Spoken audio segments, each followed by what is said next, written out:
Yung mga tira-tira ninyong kanin sa bahay, pwede pala nating gawing malutong, masustansya at masarap na chicharon.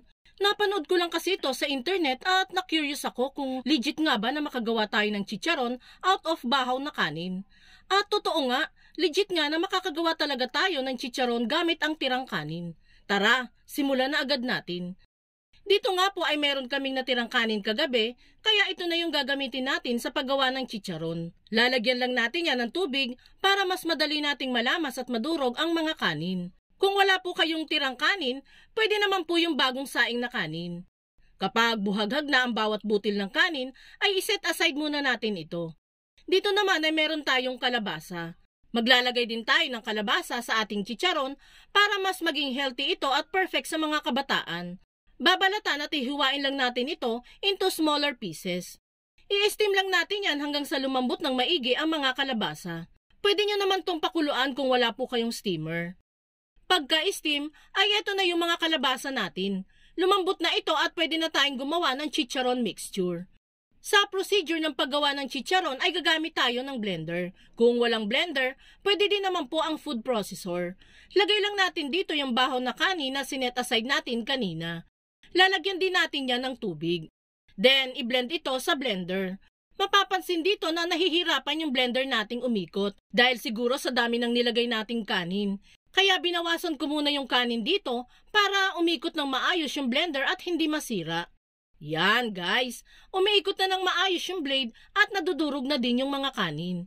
Ganito lang ang gawin ninyo once na hindi properly umiikot yung blade ng blender. Gawin lang natin ito hanggang sa madurog natin lahat ng kanin. Para sa panghuling durog ng kanin, ay ilalagay na natin dito yung itinabi nating kalabasa. Then, i-blend uli natin ito.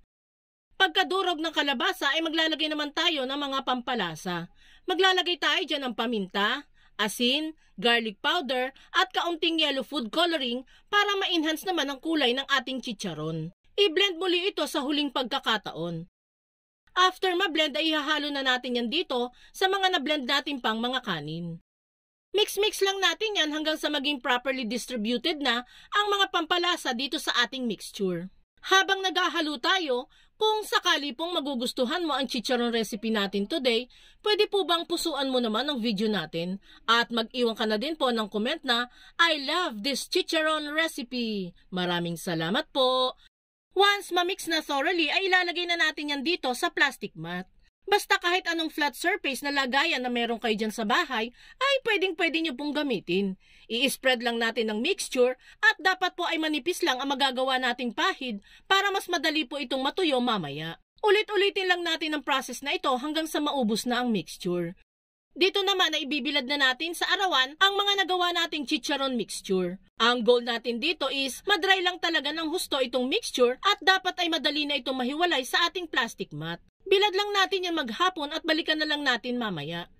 Since makulimlim nga po ng first day ng pagbibilad natin, binilad ulit natin ito ng pangalawang araw. Bali ito na yung resulta na ika-second day ng pagbibilad natin. Madali nang matanggal yung chicharon dito at sobrang bilad na at nayuyupi na din yung plastic mat. Pwede na natin itong tanggalin sa pagkakabilad.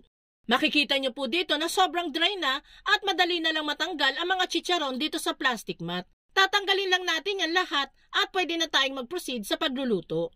Dito ay nagpainit na tayo ng mantika sa kawali. Medyo madami pong mantika ang inilagay natin dyan at nakaset ang apoy natin sa medium heat. And kapag uminit na ang mantika, ay pwede na nating ilagay yung mga dry chicharon. Lulutuin lang natin ito hanggang sa mag-double in size na ito at maging crispy. Bali dito po ay 40 to 60 seconds lang natin niluto ang mga chicharon since sobrang nipis naman ang pagkakagawa natin.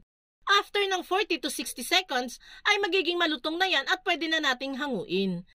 There you have it guys. Ready to papak na itong sobrang crispy at sobrang healthy na chicharon. Partneran lang natin yan ng sausawang suka ay perfect na itong ating gawang chicharon. Kaya kung may mga baho kayo sa bahay, why not gawin nyo naman itong chicharon? Salamat lagi sa panonood. Bye!